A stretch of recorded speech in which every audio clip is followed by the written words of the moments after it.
Täna on Kristelil meil jagamas väga imelist sõnumit. Ei teagi seda. Väga imelist sõnumit, mis ehitab, tõstab üles, viib edasi, raputab meid kohe nii kõvasti, et ma olen põnevusel.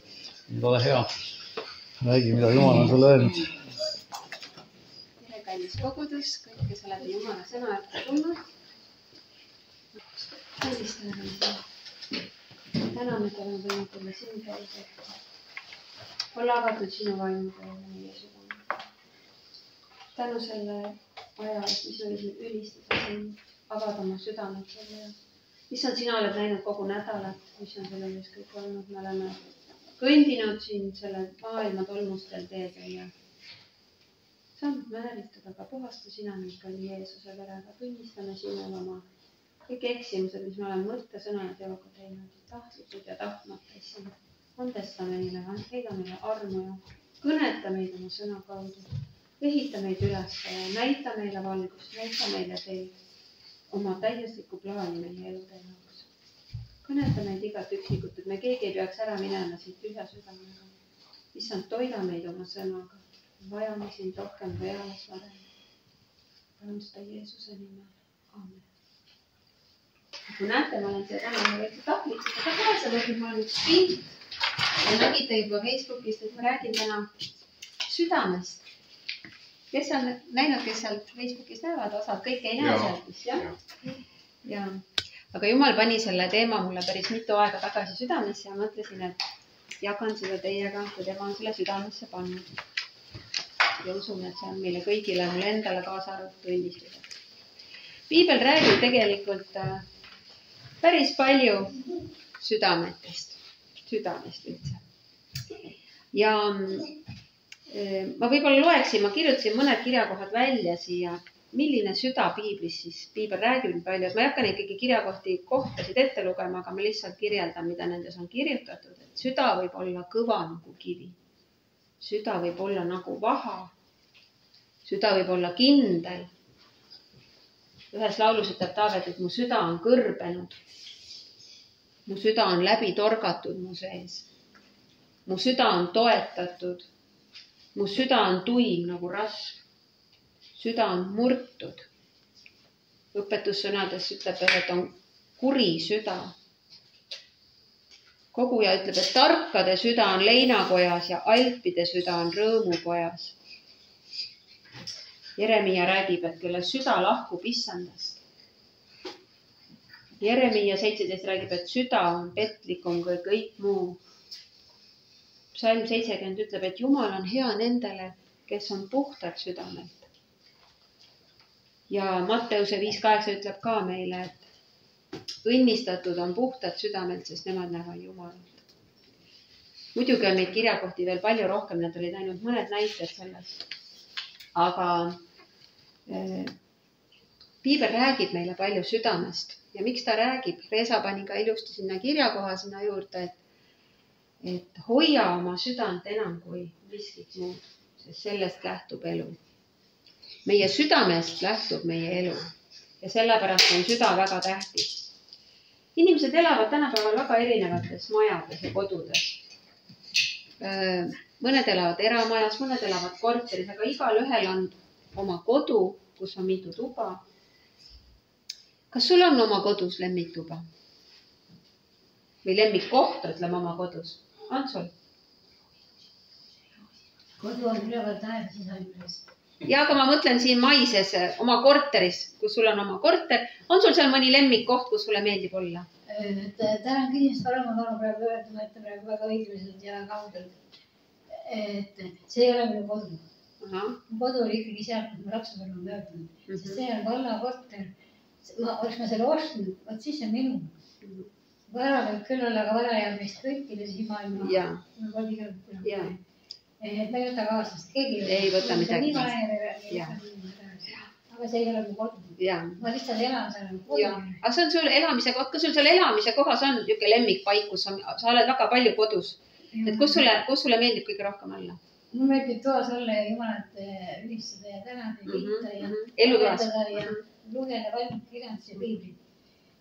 Siis ma olen alati tänulik, et mul on rahu, Jumal rahus, et keegi ei tulita mind ja telefon ära siis ajale et ei saa keegi tervitada.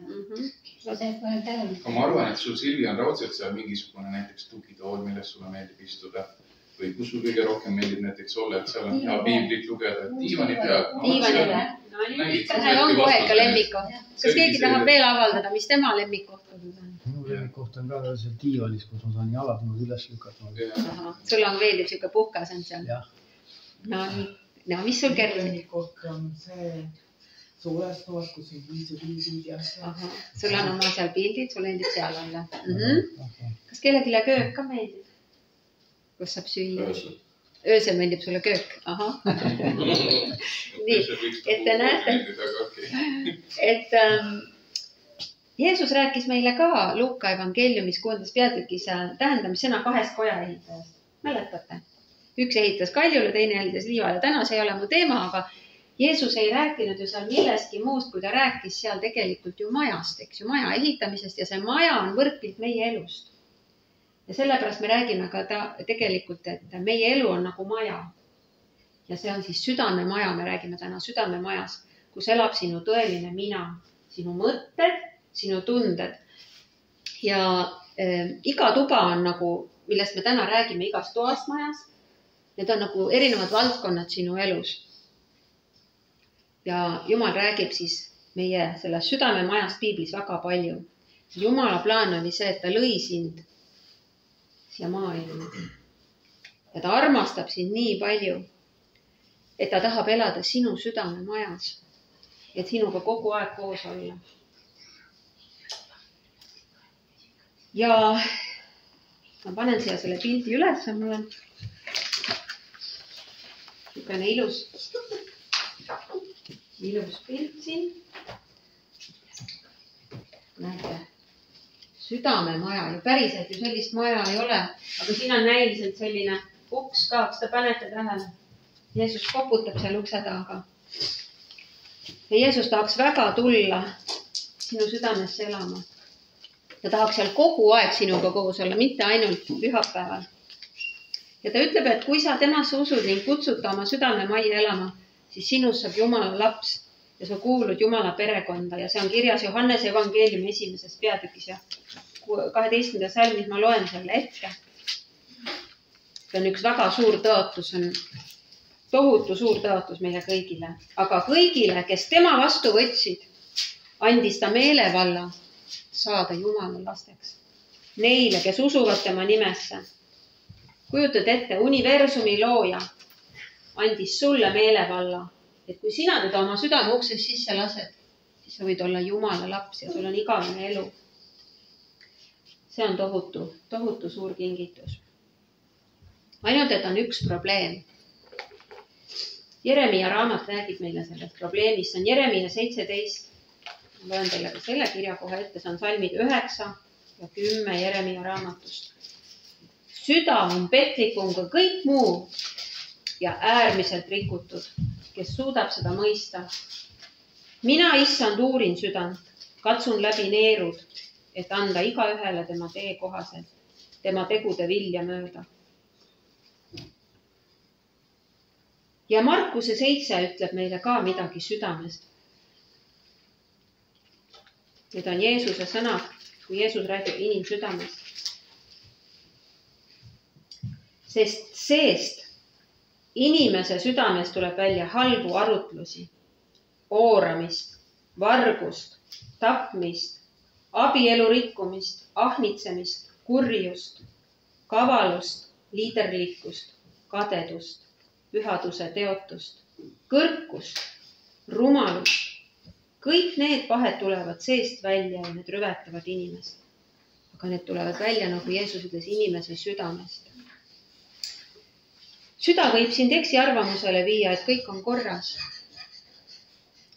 Kui Jumal sinu südamemajas ringi kõnnib, sest Jumal, isegi kui sa ei ole teda sisse lasknud oma südamemajja, Jumala ees on kõikide inimeste südamed avalikud. Tema näeb. Üks piiblikirja kohtab, et Jeesusel ei olnud vaja, et keegi annaks inimeste kohta tunnistust, vaid ta teadis, mis oli inimeses. Jeesus teab kõike, mis on iga inimese südames.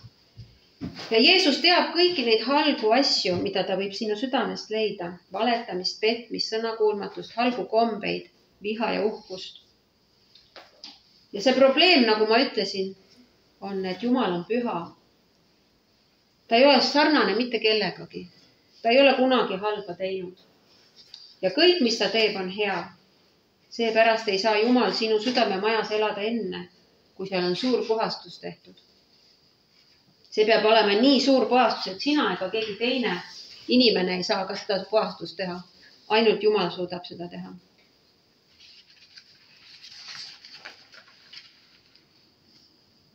Jumal tahab elada sinu südamemajas ja siin maa peal juba ja igavikus ka. Ja seepärast ta saatiski Jeesuses see maa peale, et kanda sinu patud ristile. Tõusis surnuist, võitis patu ja surmaväe ja temal on vägi sinu süda puhtaks teha ja uueks teha. Nii, et sa võid saada endale täiesti puhta südame. Ja kuigi sa ei näe Jeesust oma füüsiliste silmade, nagu siin pildi peal on, siis sa võid ikkagi kogeda tema kutset oma südame ukse taga ja kogeda seda, et ta väga tahab elada sinu sees. Ja ta ütleb, et kui sa usud temasse ja tunnistad oma patud, siis ta tuleb sinu südame majja elama.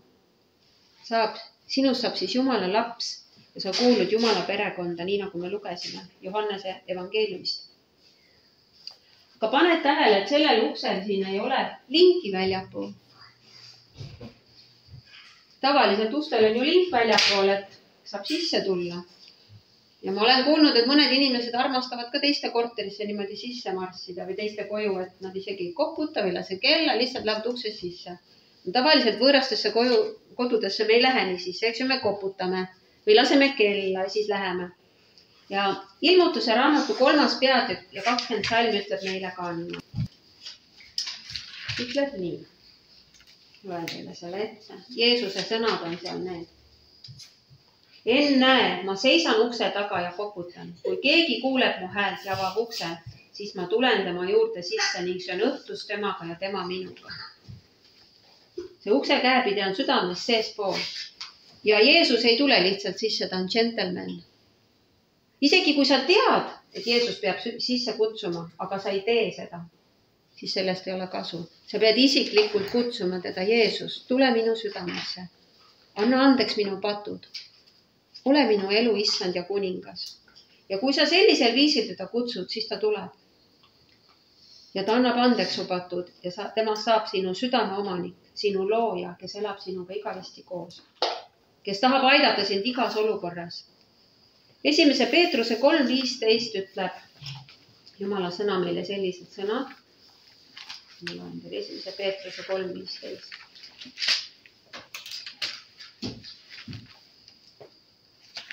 Väiksed uudistajad nad äkki oleksid tore, kui nad tuleks meil lastetondi õhtul. Nii. Ja see ütleb meile niimoodi, vaid pühitsege issandat Kristust oma südames. Me peaksime Jeesust pühitsema oma südames. Jumal soovib, et sa alluksid temale.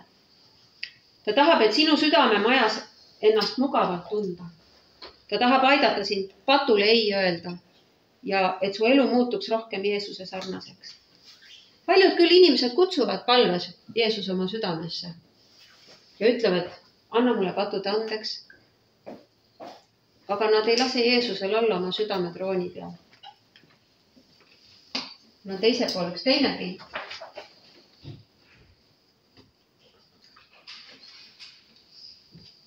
Lord, see tähendab issand.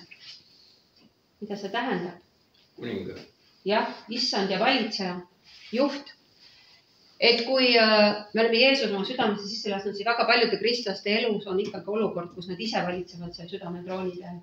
Ja nad lasevad selle Jeesuse sinna südametrooni peal võib-olla pühapäeval 8 tunniks, kui Jumal teenistanud. Aga kui nad siit uksest välja lähevad, siis nad elavad oma elu täpselt nii, nagu nad ise tahavad.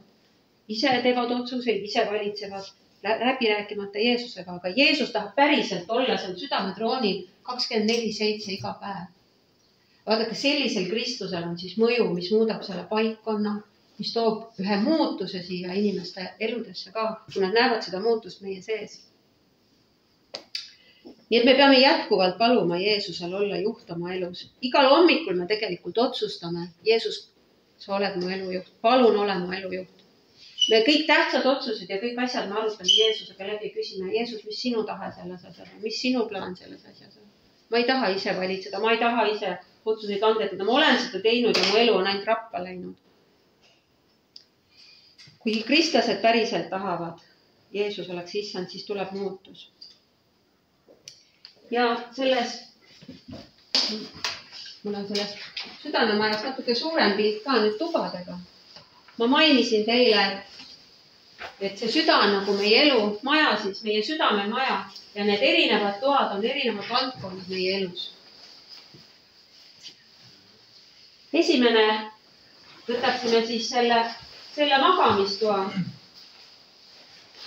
See on selline koht, kus me siis puhkame ja riietume ja lõõgastume ja loeme raamatut ja tunneme ennast, et seal me saame olla need, kes me oleme. Me ei pea kuidagi teistele näitama, seal me oleme need meie ise. Kuigi Jeesus tahab, et me oleksime igal pool meie ise. Kui Jeesus tuleks sinu magamistuppa, siis millist muusikat ta seal kuuleks? Milliseid raamatuid ta seal näeks? Siin on kellegi lapsetuba, siin on ka erinevad kildid ja need, aga meil kõigil on seal, mõnel on isegi telekas magamistoas. Mõni vaatab sealt, et kas see, mida sa teed seal, kas sa lubaksid Jeesus sinna sisse, kas sa häbeneksid seda, mis sa seal teed? Või on see avalik, sa oled avali ja see on, haustab Jumalat kõik, mida sa seal teeksid. Või häbeneksid, sa ütleks, Jeesus, oot, Jeesus, ära sa siia tule. Kas Jeesus leiab su magamistoast piibli, loed sa seda iga päev? Või on su tuba selline, mis sa ütlesid, et Jeesus, ma ei julge sulle näidata, ma pean ennem siin korda looma. See tuba on ka sinu mõtlemisruum, iga päev kuhjub sinna palju mõtteid, ideid ja tundeid. Sina ei saa takistada kõikidel nendel erinevatel mõtetel ja tunnetel sinu pähe tulemast. Aga sa saad takistada neid sisenemast nii, et sa võid paluda Jumalalt selleks abi. Näiteks, kui sa tunned, et sul on suur laiskus peal, sa ei suuda, sa ei taha muuta oma asju oma elus, millega sa võitled, siis sa võid paluda Jumalalt abi. Teate, et kui sa võtad Jeesus oma südamesse, siis juhtub üks väga võimas asi. Ma loen sellest teile Rooma 8. peatükist ja teises salmis on mul üks lemmikumaid kirjakohti piiblis. Sest elu vaimu seadus Kristuses Jeesuses on vabastanud su patu ja surma seadusest. Kui sina said kristlaseks, siis mäletate seda aega, kui Jeesus ei elanud teie südames, siis patt vedas teid igale poole. Ja sa tundsid, et sa oled jõuetus olla patu ees, nii nagu Urmas täna alustas, need orjad, kellel olid ahelad, nad läksid selle tummade ebajumalat järgi. Aga kui Jeesus tuli su ellu, siis see patuvägi sai murtud. Sul on alati valik kristlasena ka, kas sa teed pattu või sa ei tee pattu. Aga enam ei ole seda patuväge sinu elus, seda surmaväge, mis veab sind, vaid sul on vägi öelda ei patule. Ja see on üks kristlase suur võit. Selles on kogu vägi. Ja kui sa teed pattu, siis su süda valutab, sest püha vaim hakkab sind kõnetama. Aga sul on vägi öelda patule selles olukorras ei, kus sul on kiusatus ja sul on valik, siis sul on vägi öelda ei. Sest Jumala sõna ütleb, et Jeesuses Kristuses on elu vaimu seadus sind vabastanud sellest patu ja surma seadusest. Kristlane sa ei saa olla omast jõust. Ja kristlane, sa ei saa patust vabaks ennem, kui sa oled Jeesusele, Kristusele kutsunud oma südame majja elama, siis sul on vägi seista patule vastu. Nii et palu Jumalalt tarkust oma halbu mõtteid ära tunda ja eemale peletada ning täita oma Jumala mõtetega piiblist. Kuidas sa kulutad oma magamistoas viimased minutid enne magama minemist? Kas telefoniga rääkides või seal survates? Sa tead, et Jeesus tahab, et sa viimased minutid enne uinumist temaga jagaksid, räägiksid temaga oma päevast, temaga vestleksid. Tema tahab olla ka sinu magamistoa kuningas. Filippi 4. peatükk ja 6-8 salm ütlevad meile.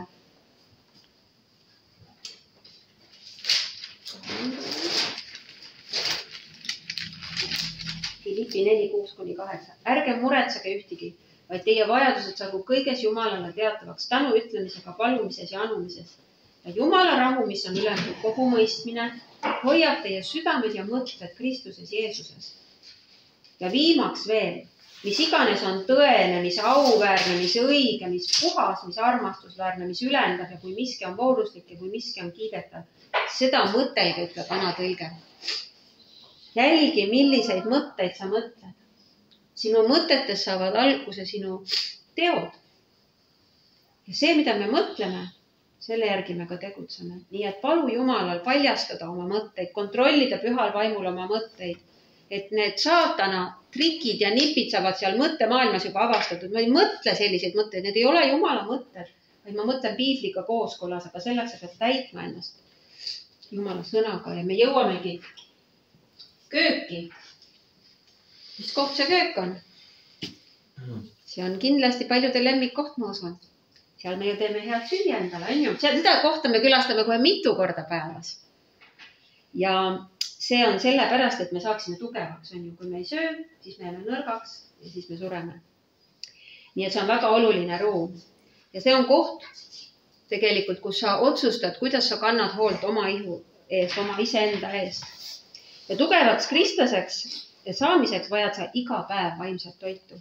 Sa vajad Jumala sõna. Ja vaimse toidu tarbimiseks tuleb sul lugeda Jumala sõna, mõtiskleda selle üle ja sellele alluda. Sellest ei piisa, et seal köögiriiulil, seal on see ilus piibliraamat, see tuleb sealt välja võtta, seda sööma hakata. Ja panite tähele, ma ütlesin, mitte ainult lugeda ja siis loen kinni, vaid tähtis on see söömine. See tähendab seda, et ma mõtisklen. Kui ma toitu ka võtan, siis ma närin seda, eks ju, ma mälun seda. Ja see on ka tähtis, et kui ma Jumala sõna loen, siis ma mõtisklen selle üle, lasen selle endasest läbi, küsin küsimusi, mida see minu jaoks tähendab, Jumal, mida sa tahad rääkida. Ja siis ka allun sellele, mida Jumal ütleb.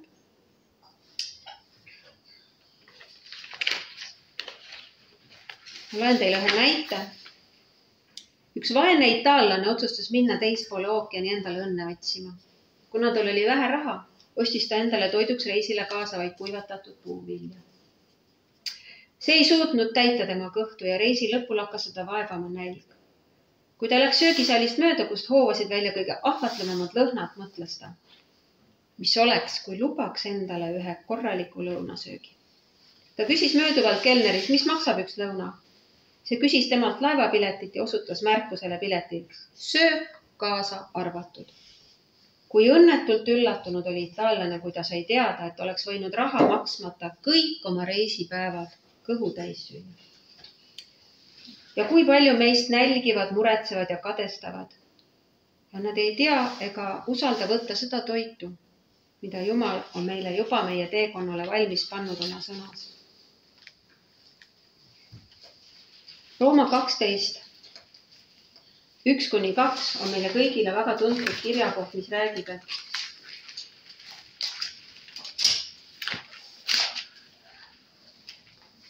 selle ette ka, Rooma 12. Nüüd, vennad, õed, kutsun ma teid üles Jumala suure halastuse pärast, tooma oma ihud Jumalale elavaks, pühaks ja meelepäraseks ohvriks.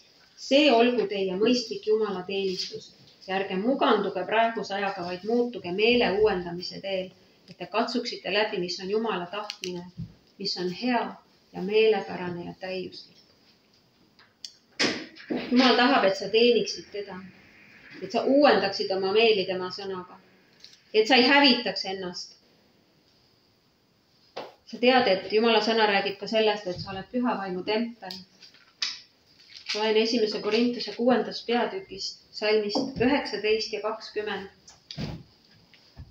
Või kas teie ei tea, et teie ihu on teis oleva püha vaimu tempel, kelle te olete saanud Jumalalt, ning et teie ei ole iseenese pärand, sest te olete kallilt ostetud. Austage siis Jumalat oma ihus. Jumal on andnud sulle sinu keha, et sa teeniksid seda Jumalat sellega, et sa teeksid õigeid asju. Ära täida end valede asjadega. Jumal aitab sul öelda ei sind hävitavatele tegevustele, ka välistele, alkoholile, suitsule, narkootikumidele, muudele paljudele halbadele asjadele, mis hävitavad su elu. Jeesus on su südamemaja omanik, ära kahjusta seda mingil viisil. Lase tal olla oma südamemaja köögi kuningas. 2 Timoteuse 2:22 ütleb veel.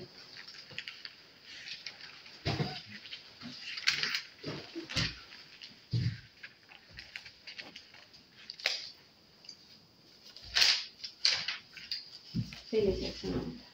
2 Timoteuse 2:22. Põgenege nooruse ja himude eest. Taotle õiglust, usku, armastust ja rahu nendega, kes issandat appi viiavad puhtas südames. Taotle neid asju ja Jumal on sulle varuks. Ja usalda kõik oma võitlused ja kiusatused Jeesusele. Ta aitab sind, hüüa teda appi. Järgmine tuba, millest me räägime, on siis elutuba meie kodus. See on see koht, kus me ootame külalisi ja sõpru endale külla, eks ole nii? Ja siis me püüame ikka, vähemalt seda tuba me püüame korras hoida, on ju? Et inimesed ikka püüavad pingutada, et see tuba oleks, kus me saame võõraid vastu võtta. Ka Jeesus tahab veeta aega sinu sõpradega ja sinu sõbrad on Jeesusele väga olulised. Kui Jeesus elas maa peal, siis tal olid ka sõbrad. Mäletate, 12 jüngrit valis endale ja veetis nendega aega. Nemad olid tema juures kõikides tema kiusatustes ja kannatustes ja nende poole ta pöördus ja nende abi ta palus ja nendega ta jagas oma südant. Nii et sõbrad olid väga-väga olulised. Nad julgustasid ja aitasid. Võib-olla alati ei mõistnud nad Jeesust, aga nad olid ta kõrval. Ja Jeesus teab ka, et sinu sõbrad on sinu jaoks väga olulised. Ja Jeesus teab ka seda, et sõpradel on sinu mõtete ja tegude üle väga suur mõjujõud. Ja samuti on ka sinul mõjujõud oma sõprade üle. Millist mõju sina oma sõpradele avaldad? Kas sa julgeksid Jeesuse kaasa kutsuda oma sõpradega aega veetma? Millest te seal räägite? Mida te teete? Kas need jutud ja need teod, mida te arutate, kas need on sellised, mis toovad Jumalale au või on need nagu häbiks? Teate, et sõprade valimine ja hoidmine on kasvamise juures üks kõige suuremaid väljakutseid. Ja see raskus ei kao iialgi tegelikult ka täiskasvanutel on täiskasvanu elus, kui meil on lastena ja noortena keeruline võib-olla häid sõpru valida, siis isegi täiskasvanud maadlevad sellega. Aga pea meeles, et Jeesus teab kõike ja ta hoolib sinust ja ta tahab aidata sul ka head sõbrad valida. Et sa võid isegi Jeesusega nõu pidada ja ta tahab, et sa peaksid temaga nõu, sest tema tunneb sinu sõprade südant. Ja ta tahab, et sul oleks õiged sõbrad ja Jeesus tahab ka seda, et sa ise oleksid üks õige sõber teistele. 1. Korintuse 15 räägib meile ühe väga tähtsam mõttetera või tarkuse. Siin öeldakse niimoodi, ärge eksige, halb seltskond rikub head kombed. Ärge eksige, halb seltskond rikub head kombed. Et sõpradest sõltub väga palju, millise seltskonnaga sa läbi käid. Need võivad väga mõjutada sind. Ja teate, mõned kristlased elavad jälle teises äärmuses. Nad elavad siukses oma mullis, et nad üldse ei suhtle maailmaga. Ja klammerdavad või sulgevad ennast nagu oma elamisse. Nad ei kutsu kedagi külla, nad ei julge kellegiga suhelda, neil ei käi kunagi sõpru. Kas Jeesus ütles, et eraldage ennast maailmast, ärge kellegiga suhelge? Kas Jeesus ütles nii? Ta ei öelnud. Ta ei rääkinud sellest. Ta mõtles seda, et ärge saage selle maailma sarnaseks, et oma teguviisidelt, oma käitumiselt me ei saaks. Aga Jeesus ei tahtnud, et me kellegiga ei suhtleks maailmast, et me ainult kristlastega läbi käiksin. Jeesus ei mõelnud niimoodi. Jeesus tahtis tegelikult, et meie käiksime just maailma inimestega läbi. Aga ta tahtis ka, et meie elud oleksid muudetud ja me avaldaksime oma sõpradele mõju. Me julgeksime Jeesusest tunnistada neile, mitte ei häbeneks Jeesust. Ja kui me tunneme, et me ei ole nii küpsed ja tugevad Kristuses, et minna näiteks ja suhelda selliste inimestega, kes on veel maailma orjad, kes on võib-olla alkoholi või narkootikumi kütkes ja me tunneme, et see on ka meile kiusatuseks, me ei ole nii tugevaks kasvanud issandad, siis me peaksime sellest hoiduma. Aga kui me tunneme, et me oleme Jeesuses vabad, me oleme tõesti vabad, need enam asjad ei ahvata ega valmista meile kiusatust, siis me peaksime tegelikult suhtlema nende inimestega ja neid kiskuma välja sellest maailmast, kus nad on orjastatud. Ja oleme julged Kristuse tunnistajad. Elutoas me sageli ka vaatame igasuguseid filme ja saateid. Kas see, millega sina end täidad, rõõmustaks Jeesust? Kas sa veedad kõik oma vaba aja sõprade ja televiisoriga, arvutis surfates, telefonis surfates või on sul aega Jeesusele? Või on ainult Jeesus pühapäeval sinu kuningas, nagu me rääkisime, et ainult jumalteenistuse ajal ülejäänud aja sa elad oma elu nii, nagu sinule meeldib. Jeesus tahab olla ka sinu sõprussuhete kuningas. Jeesus on meile kõigile andnud 24 tundi ööpäevas ja see on kõige väärtuslikum kingitusaeg, mida ta on meile andnud. Nii et need on sinu kõige väärtuslikumad hetked, kuidas sa kasutad neid. Küsi Jeesuse käest, milleks oled siia maailmas sündinud? Kuidas oma aega kasutada nii, et sinu elu austaks teda? Sellepärast, et see, miks me siia maailma loodud oleme, see ongi meie eesmärk tegelikult oma eluga austada Jumalat. Mis iganes Jeesus on sulle südamesse pannud, siis teha. Sa saad küsida seda Jeesuse käest, sa ei saa seda küsida oma pastori käest, et mis minu elu ülesanne on. Seda saad ainult Jeesuse käest teada. Aga nüüd üks trekk viib siit üles näete elutoas. Ülesse pööningu kambrisse. Kas sinu südame majas on üks uks, mida sa hoiad lukus ja mille võti on sul peidetud? Seal on isegi võib-olla üks kirst, mis on kõvasti lukus. Seal on kõik saladused, mida keegi ei tea. Isegi mitte sinu perekond ega mitte sinu kõige lähemad inimesed ei tea seda. Isegi sinu parimad sõbrad ei tea, mis on seal peidus. Kas sa tead, et Jeesus tahab ka selle toa võtit, selle kambri võtit, selle kirstu võtit, kus on kõik need asjad, mida sa võib-olla aastaid oled peitnud sinna. Tegelikult Jeesus teab, mida sa peidad. Aga ta ei murra seda usk maha. Ta ootab, et sina ise annad talle selle võtme. Et sina ise jagad temaga kõiki oma saladusi.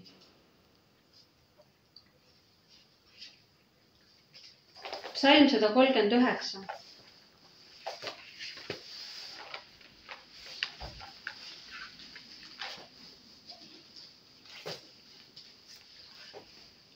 Ja loen salmist 23 ja 24. Sa saad palvetada Jeesuse poole selliste sõnadega. Oh Jumal, uuri mind ja tunne ära mu süda. Katsu mind läbi ja tunne ära mu mõtted. Vaata, kas ma olen valu teel ja juhata mind igavesele teele. Mõnikord on seal peidetud igasuguseid traumasid, millega on tegelemata. Halbu mälestusi, mis toovad sulle häbi, mida sa ei ole kellegiga jaganud, mis toovad sulle aeg-ajalt halvad mälestused meelde ja sa tahad need sügaval ära peita, aga ma ütlen sulle, sa ei või kogeda iial rahu ja rõõmu, kuni need vanad asjad, need on käsitlemata. Need tuleb Jeesusele valgusette tuua, need tuleb Jeesusega jagada, neid tuleb Jeesusele rääkida, et saada vabaks. Võib-olla on seal selliseid asju, mille pärast sa tunned häbi, aga see tähendab, et sa annad Jeesusele loa muuta kõiki su mõtteid, tundeid ja kombeid, mille kohta sa tead, et need on valed. See Jeesusele selle ukse avamine võib tunduda väga raske, kuid sellel on imelised tagajärjed. Kui sa peidad ja teeskled neid patte, et neid nagu ei olekski seal, siis tegelikult sa võid inimeste ees näidelda, et sul on rahu ja rõõm, aga südames sul ei ole mitte iialgi. Kui sa tahad tõelist vabadust kogeda, siis sa pead avama ka selle kambri uksele Jeesusele.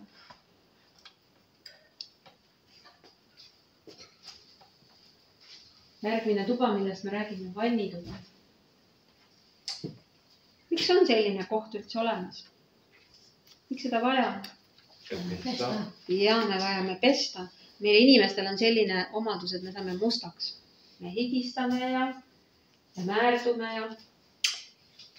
ja vannituba ongi see koht, kus sa vabaned kogu mustusest, mis su kehal on. Mis siis juhtub, kui me ei pese? Hakkame haisema. Keegi ei taha meiega suhelda enam. Õige.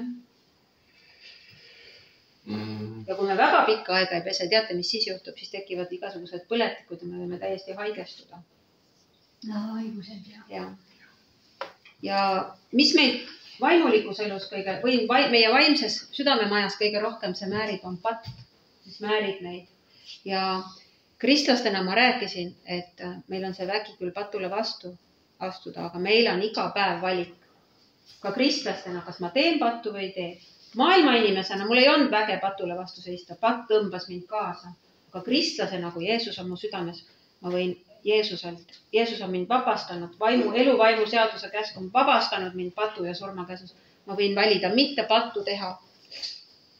Aga kuna me elame sellest patust ümbritsetud maailmas, siis me saame määritud maailma poolt ja me vajame puhastust iga päev. Piibel ütleb ka 1. Johannese 1.9, et kui me oma patud tunnistame, siis on Jumal ustav ja õige. Et ta annab meile meie patud andeks ja puhastab meid kõigest ülekohtust. 1. Johannese 1.9 oli see. Me vajame seda puhastust tegelikult iga päev. Sa võid seda lubadust isegi piiblis kristlasena teada. On jah siuke tore lubadus, et kui me oma patud tunnistame, siis Jumal annab andeks. Aga tegelikult, kui palju sa seda rakendad? Tegelikult tuleb seda rakendada ka. Vaadake, kui arst kirjutab teile rohupudeli, on ju, ostad apteegist isegi välja selle rohu ja paned endal kodus riiuli peale või paned töökapi peale ja tead, või see on üks hea rohi. See aitab selle vastu ja selle vastu, kõik mis arst kirjutab. Aga kui nii kaua, kui sa seda rohtu ei võta sealt reaalselt endale sisse, kas ta siis avaldab mõju? Ei avalda. Samamoodi on selle tõotusega, et sa võid teada seda tõotust, et Jumal puhastab ja annab andeks, aga nii kaua, kui mina ei tunnista. Kas te teate, kui kangekaelne on inimene ja kui raske on tal tunnistada oma patte ja eksimusi? Jeesus muidugi teab juba neid meie patte, meil ei ole võimalik neid tema eest peita. Aga kui sa tunnistad oma patte, siis sa tegelikult nõustud Jumalaga, et see, mida sa ütlesid, tegid või mõtlesid, oli patt. Ära lükka süüd mitte kellegi teise kaela. Kas te teate, juba esimeselt leheküljed piiblist me näeme, kerge oli süüdistada teisi. Aga tema tuli, aga tema tegi. Ka naine, kelle sa mulle andsid. Meil on kalduvus kogu aeg näha süüd teistel, miks minu elus need asjad juhtuvad. Näe, sõbrad tulid ja meelitsid mind kaasa. Tema ütles mulle, sellepärast ma käitusin niimoodi. Me peame võtma vastutuse, ütlema, mina eksisin. Ära lükka süüd kellegi teise peale. Pane igale oma patule õige nimi ja tunnista need Jumalale.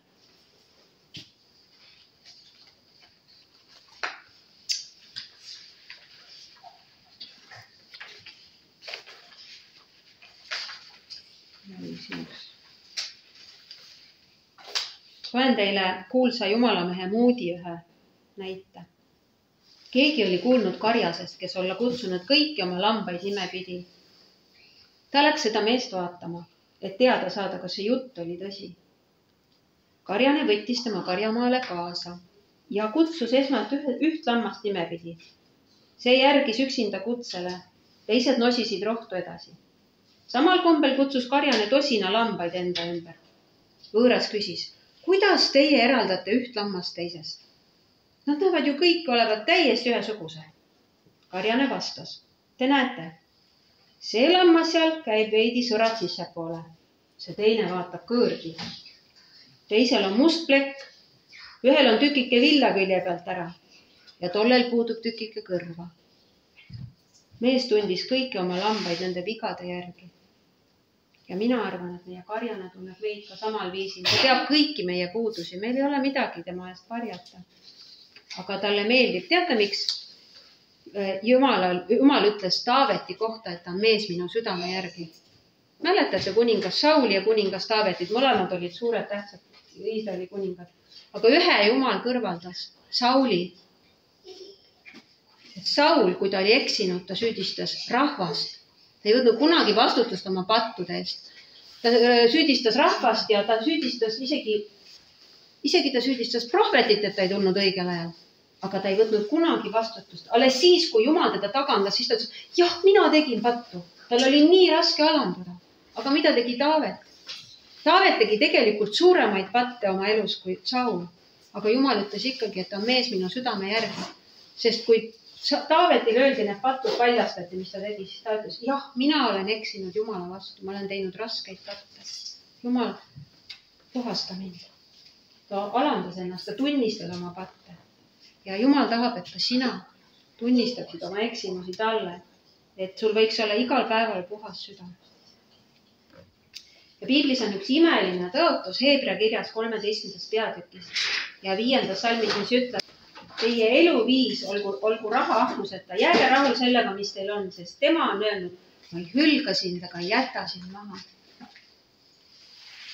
Jeesus, sinu südame issand on tõotanud, et ta ei jäta sind mitte iialgi maha.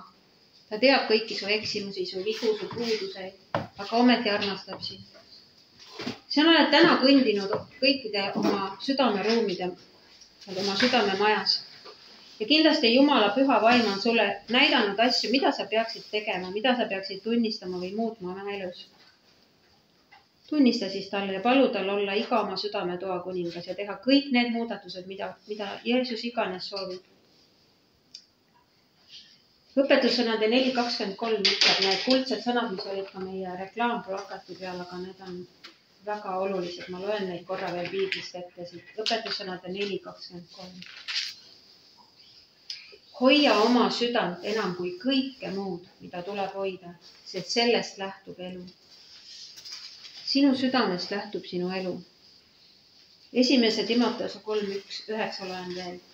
Siin öeldakse nii, vaid kelle ususaladus on puhtas südametunnistuses. Teate, meie ususaladus on puhtas südames. Ja Matteuse 5.8 ütleb ka, õnnistatud ja õndsad on need, kes on puhtad südamed, sest nemad saavad näha Jumalat. See ei tähenda seda, et sa saad Jumalat näha ükskord taevas, vaid kui sul on püha süda siin maa peal, siis sa võid juba siin näha Jumalat tegutsemas. Sa võid juba siin näha Jumalat, Jumala sõnas, koguduses. Sa näed maailma Jumala silmadega. Sa näed Jumalat tegutsemas, kui sul on puhas süda. Ja ma loen teile viimase näite. Olete kuulnud ehk sellisest kuulsast missionärist David Livingstone'ist, kes läks, minu teada ta oli Itaalias suur, või seal Indias suur missionär. Ja ma pärast loen teile tema naise palve, aga ma loen veel ühe näite teile, mida Oswald Tärk on kasutanud 79. aastal ühes oma jutluses.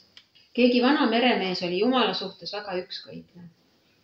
Ja laevale tuli noor madrus, kes oli väga tagasihoidlik, kuid väga sõbralik.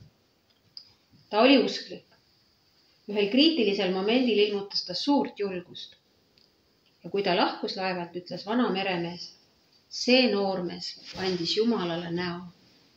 Minu meelest on siin väga sügav mõte, et kui me oleme puhta südamega, siis me oleme julged. Siis me oleme maailmale tunnistuseks. Ja siis maailm loeb meid. Me oleme siis nagu Kristuse kiri maailmale.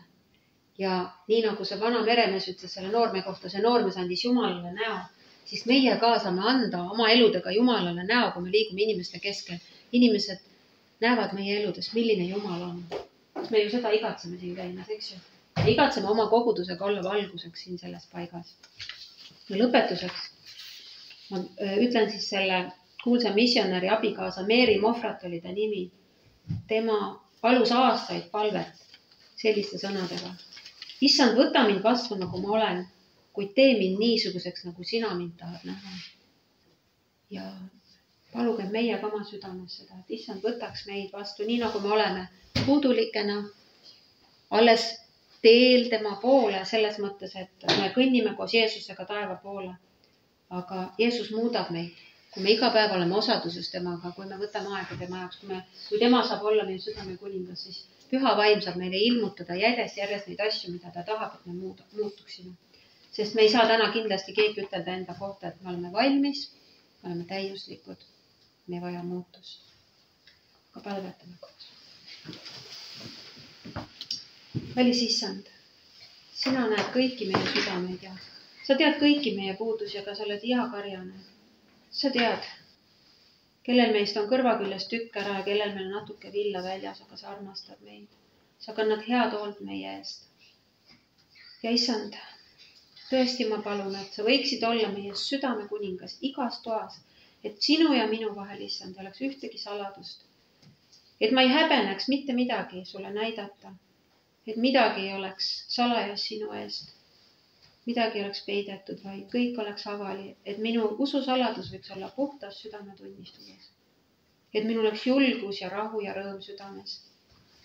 ja kõik need võitlused, mida ma võitlen, issand, koos sinuga. Sina oled minu südame issand ja kuningas ja sa ei jäta mind iialgi maha, sa oled iga päev minu juures kuni maailma ajast otsani. Jumal, ma nii tänan sind nende kõikide tõotuste eest, mis sa oled meile Piiblisse jätnud, aga üle kõige ma tänan sind, et patu ja surmakäsk ei valitse enam meie üle, vaid issand, sa oled vabastanud meid.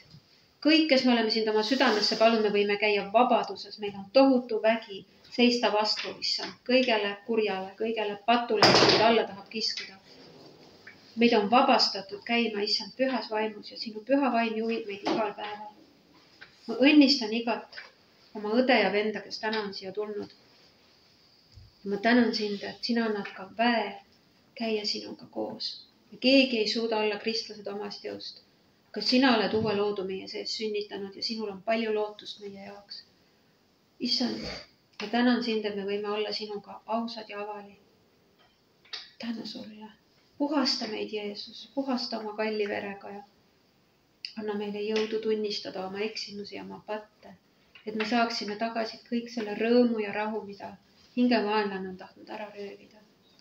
Tänan ja kiidan ja ülistan sind, et sa ilmutad ka iga üksikule, miks ta on sündinud siia maailma, mis on tema elu ülesanne, milleks sina oled teda lasknud siia sündida, milleks sina oled teda päästnud, milleks sina oled teda kutsunud oma riiki. Et iga üks võiks käia rõõmuga oma teed ja olla sõnakuulelik sinule ja ühel päeval seista rõõmuga sinu palge ees ja öelda, issand, ma olen lõpetanud oma jooksu, ma olen oma elu jooksu lõpetanud, ma olen oma usu säilitanud. Ma õnnistan ja tõesti õnnistan seda uut nädalat Jeesuse nimel ja õnnistan, et me võiksime olla sulle väga ligi. Käia sinu ligiolust igal hetkel, Jeesus, kuulata sinu häält. Puhasta meie südamed ja puhasta meie kõrvad ka. Me võiksime kuulda sinu häält kõikides erinevates olukordades, milles me oleme. Kõikide nende inimestega, kellega me kohtume, issand. Täida meid oma tarkusega, täida meid Jumala kartusega. Aitäh sulle, issand. Amen.